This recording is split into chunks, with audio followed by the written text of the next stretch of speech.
Hello everyone, welcome back to our premium course. Today we will discuss about point pressing in column and in beam. This is lateral pressing. We apply on the bottom of the beam, connect with the purlins. We check the provision in AISC. Now let's check in the document. I provide you with the support document. For more detail, you can check in the AISC 316 specification and commentary. I provide you in a support document in page 237. Appendix 6, member stability pressing. Read more detail in this support documents. For point pressing for a column, for raster. The first part is point pressing for the raster. The lateral pressing, lateral pressing. At the free end or cantilever beam, lateral pressing would be attached only the top plane.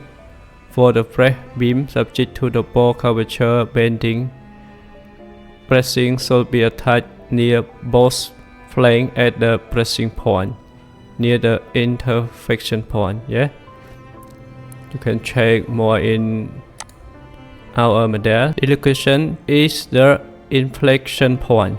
Inflection point where the bending moment change from the positive to negative. This position is called inflection point. In the commentary document, you can check more detail. The inflection point. For the press beam subject to double curvature, this is the double curvature. We has a positive and negative bending moment in raster.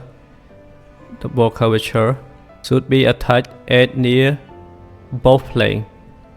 Why we add the pressing and attach from the top of the purlin connect to the bottom plane of the raster. You can read more detail in the support document.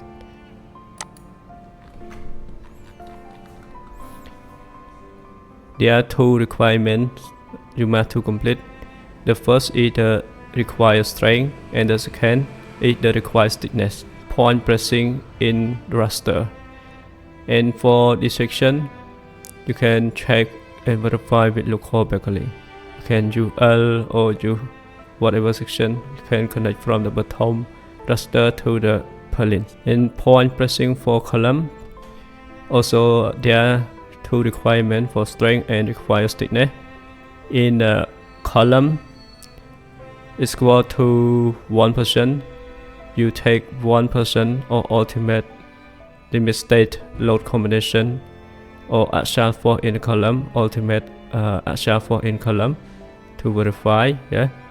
In Europe code, it requires 2.5% and not specified for the column and beam. It used for the column and beam, not specified differently.